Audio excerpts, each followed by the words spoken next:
Pujian yang indah diberkati oleh Tuhan. Shalom, damai di hati. Bapak Ibu Saudara yang terkasih dalam Tuhan kita Yesus Kristus, tetaplah katakan yang benar, walaupun hati kita gentar dan kaki kita gemetar. Ini bukan hanya sebuah ungkapan biasa, tapi menjadi sebuah realita dan kenyataan di dalam kehidupan. Terkadang ada di antara kita yang takut untuk menyampaikan kebenaran. Seorang anak muda yang bernama William dalam sebuah rapat penting, seorang bos marah dan menyampaikan, siapa yang membuat laporan ini?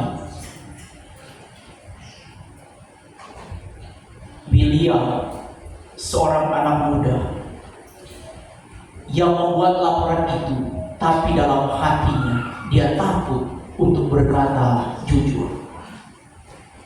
Akhirnya yang disalahkan adalah teman sahabatnya. Sehingga ketika selesai rapat, dia menyendiri, hatinya tidak tenang, penuh dengan ketakutan. Jika saya mengakui posisi saya terancam, kedudukan jabatan saya terancam, saya bisa dipecat dan kehilangan pekerjaan. Namun ketika dia tidak menyampaikan hal yang benar dan jujur,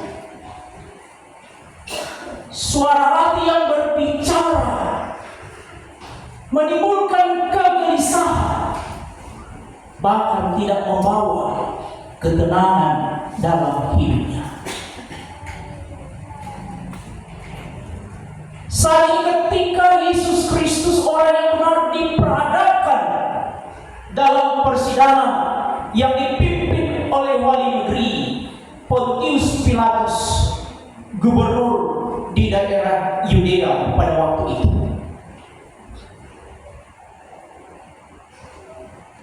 Sebagai seorang gubernur yang memegang jabatan tertinggi, akan menyampaikan sebuah keputusan final antara hidup dan mati Yesus. Sehingga dikatakan dari pembacaan ini terjadi dialog pertanyaan untuk menggali apakah memang Yesus bersalah ataukah dia tidak bersalah. Kalau kita bandingkan dengan Injil Lukas dan Injil Matius, didapati di sana bahwa sebelum perkara dijatuhkan, Pilatus ditegur oleh istrinya, jangan kau ganggu dan apa-apakan orang benar itu. Sehingga dikatakan Pilatus berdiri sebagai hakim dan juga dia berdiri sebagai gubernur pemerintah yang ada pada waktu itu. Sebagai hakim yang harus memberikan keputusan seadil-adilnya, dan sebagai seorang pemimpin yang harus menegakkan suatu kebenaran yang akan berdampak pada posisi kedudukan jabatannya.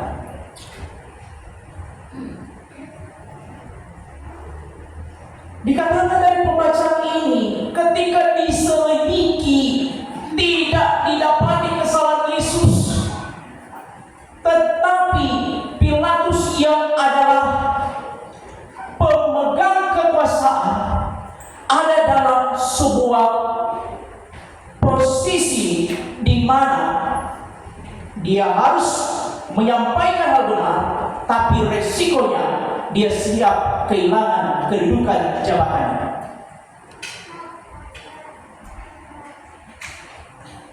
Mengapa keputusan yang akan diambil oleh Pilatus beresiko Bapak Ibu Saudara. Karena dikatakan persidangan dihadiri oleh imam-imam kepala, tua-tua Yahudi, dan juga masyarakat orang banyak yang telah diprovokasi oleh imam kepala. Sehingga jika keputusan salah diambil, akan terjadi kudeta, akan terjadi konflik, bahkan peperangan antara orang Yahudi dengan pemerintah Romawi.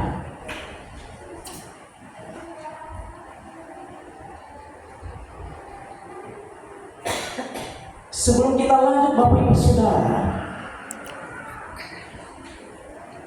di dalam kehidupan kita terkadang juga ada pilihan di dalam mengambil sebuah keputusan.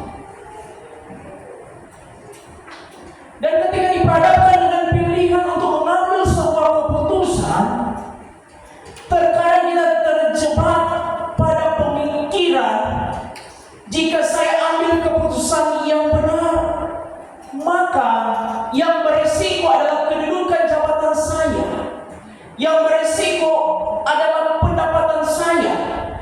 Tapi jika saya mengambil keputusan yang tidak benar, maka di dalam hati pikiran saya akan merasa tidak tenang, bahkan juga akan berdampak dalam kehidupan saya selanjutnya.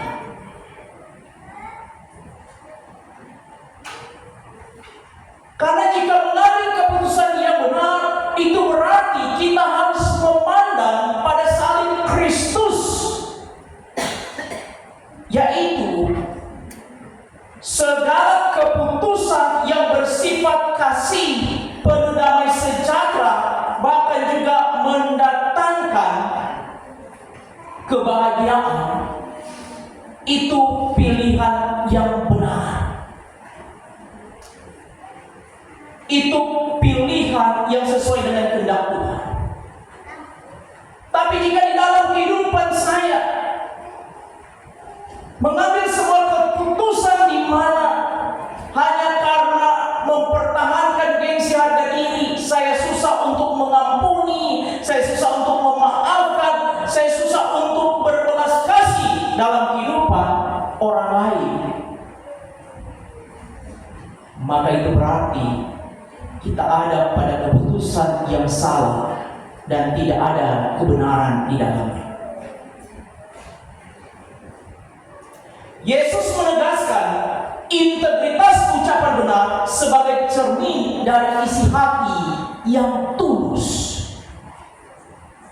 Sehingga di dalam kehidupan yang dijalani, terkadang kita berselisih paham. Mungkin bukan salah saya, tetapi saya rela minta maaf. Saya rela untuk agar supaya tidak terjadi perselisihan, saya tetap tabah dan sabar. Itu berarti menunjukkan integritas dalam isi hati yang tulus,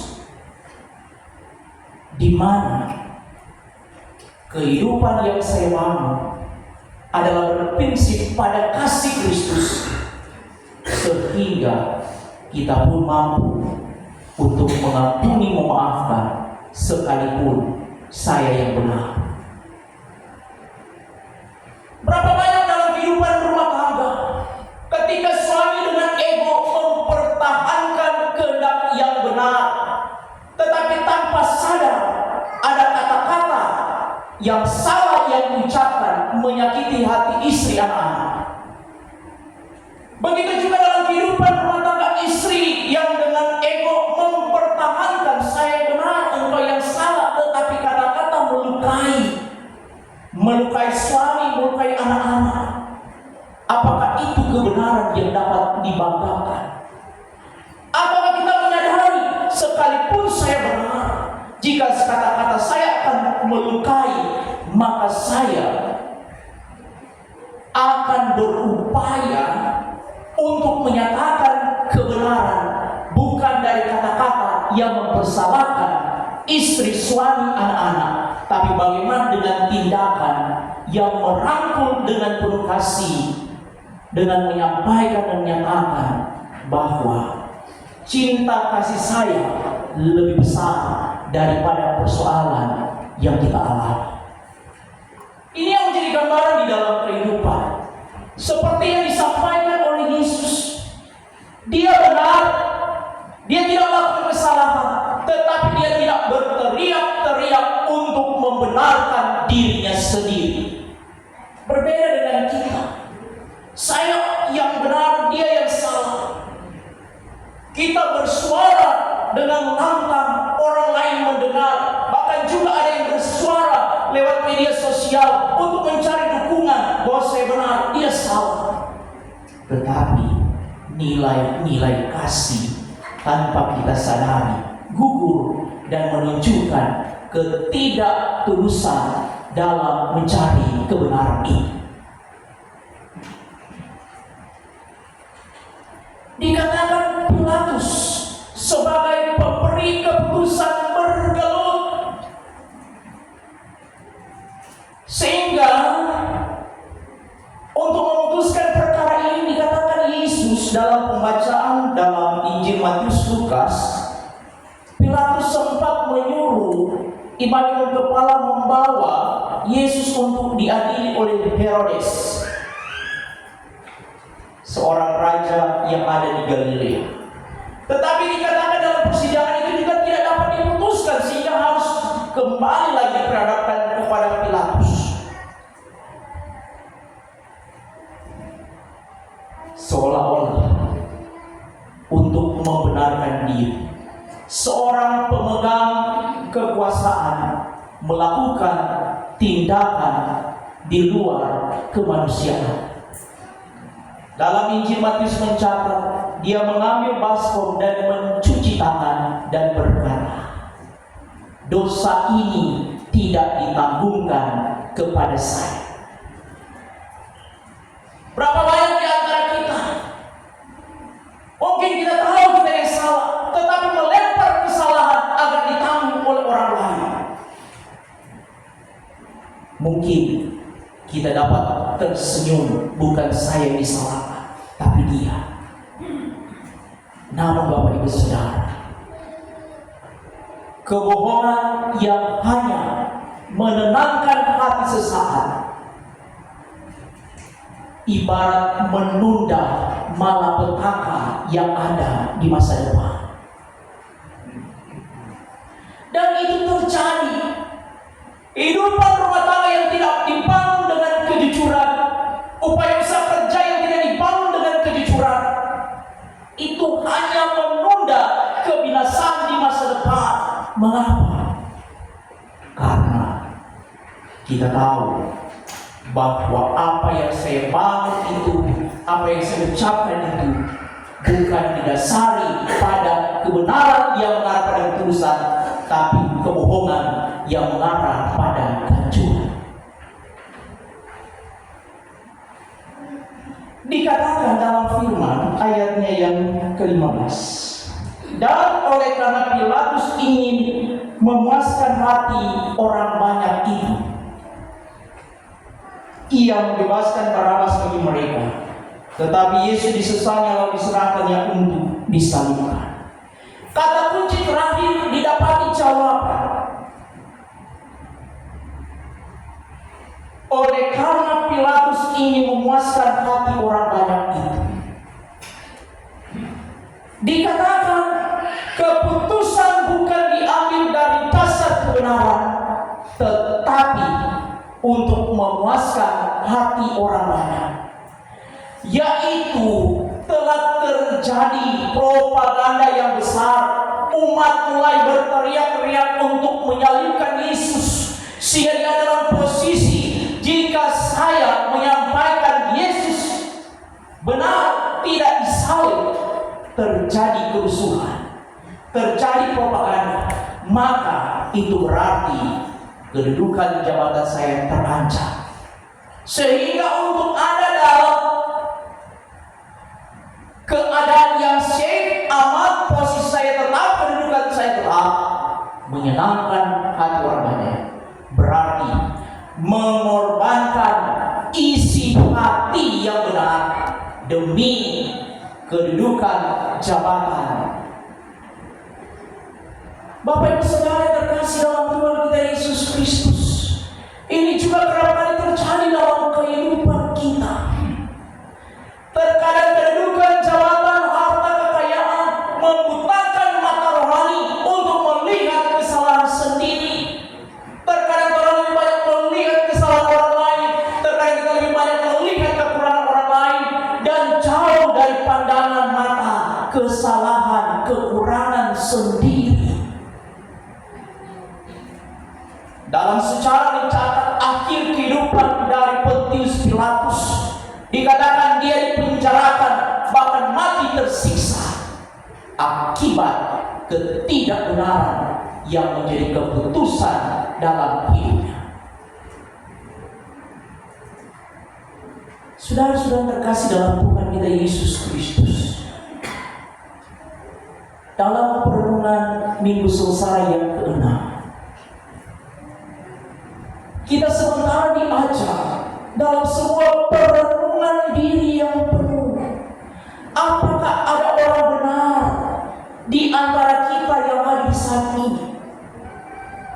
Siapakah di antara kita yang tidak pernah melakukan kesalahan dan dosa?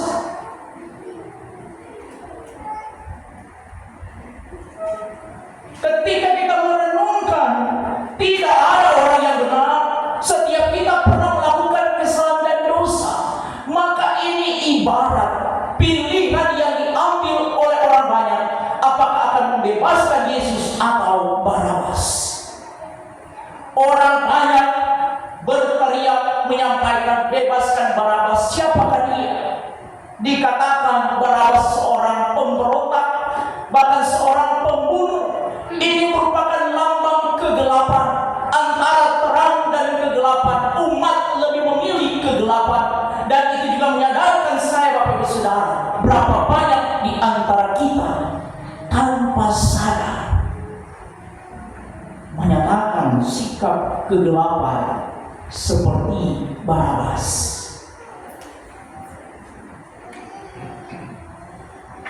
Yesus yang melambangkan terang Kristus, Barabas yang melambangkan dosa umat. Dan ketika orang banyak lebih memilih dosa, maka itu menjadi alasan yang besar tentang bagaimana pengorbanan Kristus di dalam kehidupan saya, Bapak Ibu Saudara. Minggu Sengsara pertama sampai ke-6 adalah merupakan perwujudan dari bagaimana kita memahami kesengsaraan Kristus, sehingga kita pun ada dalam kesimpulan bahwa saya orang berdosa yang tidak layak diselamatkan, tetapi Kristus rela menanggung kesalahan dosa dan menyatakan pengorbanan. Bapak Ibu Saudara yang terkasih dalam Tuhan, ketika Yesus diserahkan untuk disesal, dikatakan dia ditelanjangi 39 kali. Ia dicambuk oleh cambuk Romawi. Kalau terlalu unit itu film The Passion of Christ, di ujung dari cambuk itu ada logam besi. Setiap kali dipecut, dikatakan daging pun ikut terkelupas, darah segar mengalir, dan itu pun dilakukan oleh tentara Romawi. Bayangkan Bapak Ibu Saudara, untuk menanggung segala dosa-dosa kita, dikatakan tubuh Yesus tercabik-cabik, darah segar keluar. Dia diolok-olok, diludahi, dicaci maki. Ini melambangkan dosa-dosa yang kita lakukan. Apakah hanya sampai di situ? Dipakaikan mahkota duri, kemudian dipukul dengan bambu sehingga mahkota duri itu menancap di kepala, darah segar pun langsung keluar. Apakah hanya sampai di situ, Bapak Ibu Saudara? Dia harus memikul beratnya salib. Palang salib beratnya sekitar 30 sampai 50 kg. Jika disatukan itu menjadi 100 kg. Itu harus dipikul melewati via dolorosa, jalan salib, jalan sengsara ke bukit Golgota. Mengapa Yesus melakukan itu? Yesus melakukan itu karena Dia mencintai dan mengasihi kita. Kebenaran Kristus bukan hanya dari ucapan, tapi ditunjukkan langsung dari kasih yang rela berkorban. Salib bagi penguasa Romawi adalah tanda kehinaan, tapi dalam kehidupan orang percaya, salib tanda kemenangan atas segala dosa yang kita lakukan. Minggu saudara pertama sampai ke-6, kita dalam perenungan diri, dan kita akan masuki Jumat Agung dan perjamuan kudus. Maka di dalam kehidupan setiap orang percaya, kita dipanggil berdoa dan berjaga-jaga, karena iblis menggunakan segala cara menggugurkan iman kita untuk ada dalam ibadah Jumat Agung dan perjamuan kudus. Iblis dapat memakai suami, istri, anak-anak, sanak saudara, pelayan dan jemaat untuk menguji kesabaran kita, menguji kerendahan hati kita, menguji persiapan kita untuk ada dalam ibadah Jumat Agung dan perjamuan kudus. Sehingga lewat ibadah-ibadah kelompok yang telah dilaksanakan dari kolom 1 sampai 8, semuanya ada merupakan perenungan mengajak pribadi-pribadi keluarga seluruh anggota sini jemaat. Jangan sampai kita tidak menghadiri ibadah ini. Jangan ada di antara Bapak Ibu Saudara berkata, masih ada tahun depan. Puji Tuhan kalau masih hidup, mau ikut tahun depan.